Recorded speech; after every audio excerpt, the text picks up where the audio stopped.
챗GPT를 내 비서처럼 쓰고 싶다는 말 요즘 많이 들으셨을 겁니다. 그런데 막상 써보면 그렇게까지 비서 같지는 않습니다. 보고서 써줘, 아이디어 줘, 정리해줘. 이렇게 물어보면 답은 나오지만 어딘가 평범합니다.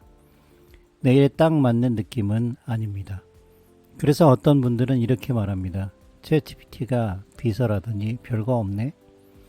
그런데 사실 문제는 챗GPT가 아니라 사용 방식일 수 있습니다.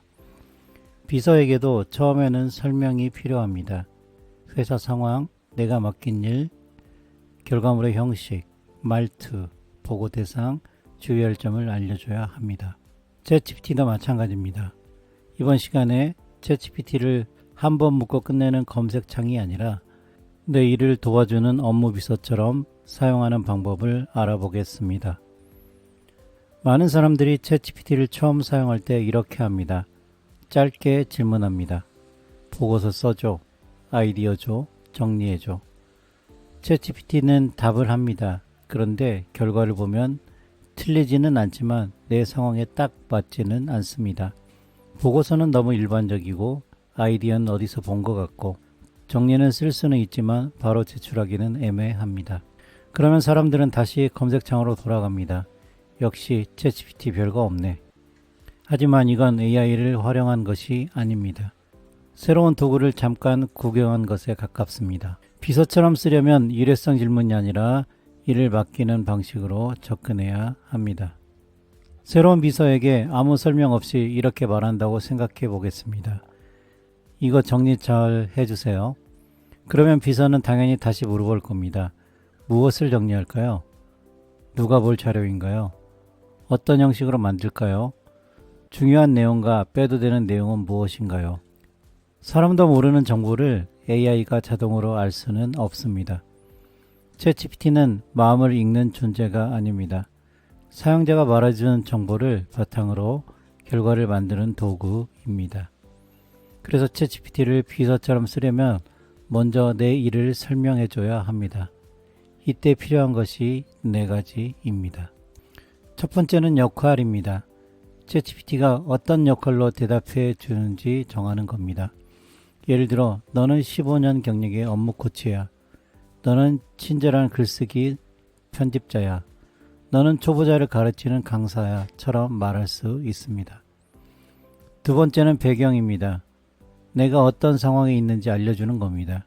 작은 학원을 운영하는지, 회사에서 보고서를 써야 하는지, 고객에게 안내문을 보내야 하는지에 따라 결과는 달라져야 합니다. 세 번째는 목표입니다. 무엇을 끝내야 하는지 알려주는 겁니다.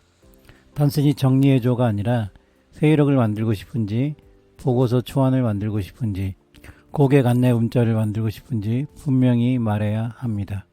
네 번째는 기준입니다. 어떤 결과가 좋은 결과인지 알려주는 겁니다. 짧게, 친절하게, 전문적으로, 쉽게, 표로, 체크리스트로, 100자 이내로 같은 조건이 여기에 들어갑니다. 정리하면 공식은 이겁니다. 역할 플러스 배경 플러스 목표 플러스 기준. 이 4가지를 주면 챗GPT는 훨씬 덜 헤매고 훨씬 더 내 일에 맞는 답을 만들 수 있습니다. 예를 들어 이렇게 설명할 수 있습니다. 너는 15년 경력의 업무 비서야. 나는 작은 교육 사업을 운영하고 있고 AI 초보자를 대상으로 강의를 만들고 있어. 앞으로 내가 요청하는 문서와 아이디어는 40대 이상 비전공자도 이해하기 쉽게 정리해줘. 말투는 친절하지만 장황하지 않게, 결과는 바로 사용할 수 있는 형태로 만들어줘. 이 문장은 복잡해 보일 수 있지만 사실 아주 자연스럽습니다.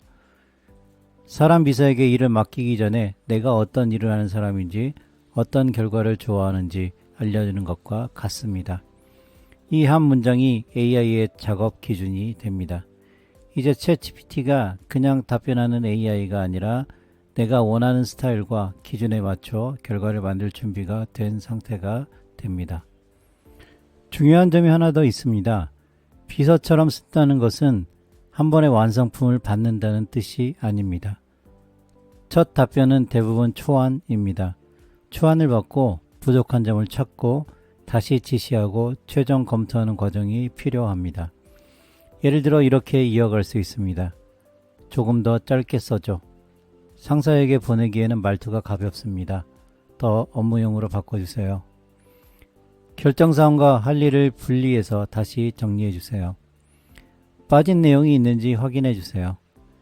이것이 챗GPT를 검색창처럼 쓰는 사람과 비서처럼 쓰는 사람의 차이입니다. 검색창은 한번 입력하고 결과를 찾습니다. 비서는 대화를 통해 결과를 함께 완성합니다. 예를 들어 회의록을 정리한다고 보겠습니다. 나쁜 요청은 이렇습니다. 회의록 정리해줘. 이 요청은 너무 짧습니다. 어떤 회의인지, 누가 볼 것인지, 어떤 항목을 중심으로 정리해야 하는지 알 수 없습니다. 이번엔 비서형 요청으로 바꿔보겠습니다. 아래 회의 내용을 1번 결정사항, 2번 담당자별 할 일, 3번 다음 회의 전 확인할 사항 형식으로 정리해줘. 상사에게 공유할 예정이니 간결하고 업무용 문장으로 작성해줘. 같은 회의 내용이라도 결과가 훨씬 달라질 수밖에 없습니다. 왜냐하면 AI에게 결과물의 목적과 기준을 알려줬기 때문입니다. 처음에는 너무 큰 일을 맡길 필요가 없습니다. 작고 반복적인 일부터 시작하면 됩니다. 예를 들어 이메일 작성, 공지문 작성, 문자 메시지 작성 같은 글쓰기 업무가 있습니다. 회의록 정리, 자료 요약 같은 정리 업무도 좋습니다. 아이디어 만들기, 목차 만들기, 발표 흐름 잡기 같은 기획 업무에도 사용할 수 있습니다. 빠진 내용 확인, 위험한 표현 찾기 같은 검토 업무도 가능합니다. 긴 글을 표나 체크리스트로 바꾸는 변환 작업도 잘합니다. 회의 질문 준비나 발표 초안 작성 같은 준비 작업도 맡길 수 있습니다. 다만 중요한 원칙은 하나입니다. AI가 초안을 만들 수 있지만 최종 판단과 책임은 사람에게 있습니다. AI를 비서처럼 쓴다고 해서 모든 일을 맡겨도 되는 것은 아닙니다. 법적 판단, 의료 판단, 고액 투자 판단은 조심해야 합니다. 계약서나 소송 문제, 진단과 치료, 매수와 매도 결정 같은 것은 전문가 검토가 필요합니다. 또 회사 기밀이나 개인정보가 포함된 문서를 그대로 넣는 것도 위험할 수 있습니다. AI는 도구입니다. 도구가 초안을 만들어줄 수는 있지만 책임까지 대신 지지는 않습니다. 그래서 안전한 일부터 시작하고 중요한 결과물을 반드시 사람이 검토해야 합니다. 오늘 바로 할 수 있는 실습은 간단합니다. 자신의 개인 비서 설정서를 만들어 보세요. 5가지 질문을 대답하면 됩니다. 첫째, 나는 어떤 일을 하는 사람인가? 둘째, 자주 만드는 결과물은 무엇인가? 셋째, 누구에게 보여줄 결과물이 많은가? 넷째, 내가 선호하는 말투와 길이는 무엇인가? 다섯째, AI가 반드시 조심해야 할 것은 무엇인가? 이 5가지를 정리하면 챗GPT는 훨씬 덜 헤맵니다.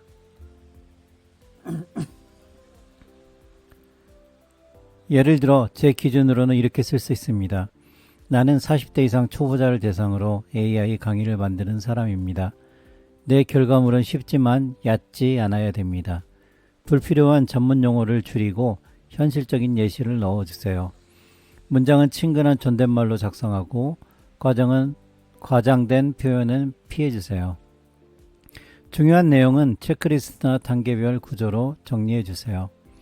이제 AI는 제가 어떤 기준으로 일하고 싶은지 알게 됩니다. 물론 이것만으로 모든 것이 완벽해지는 것은 아닙니다. 하지만 최소한 AI가 제 일을 이해할 수 있는 출발점은 만들어집니다. 이번 시간의 핵심은 단순합니다. 챗GPT를 비서처럼 쓰려면 4가지를 알려줘야 합니다. 역할을 정하고 배경을 알려주고 목표를 설명하고 좋은 결과의 기준을 제시하세요. 그리고 첫 답변을 완성품으로 보지 마세요. 초안을 받고 수정하고 검토하면서 결과를 완성해야 합니다. 남다 AI 페이지 1 본 강의에서는 이 내용을 더 깊게 확장해서 개인 비서 설정서, 업무별 요청 태블릿, 결과 검증 체크리스트까지 실제로 완성하게 됩니다. 챗GPT는 검색창이 아닙니다. 제대로 설명하면 내 일을 도와주는 비서가 될 수 있습니다.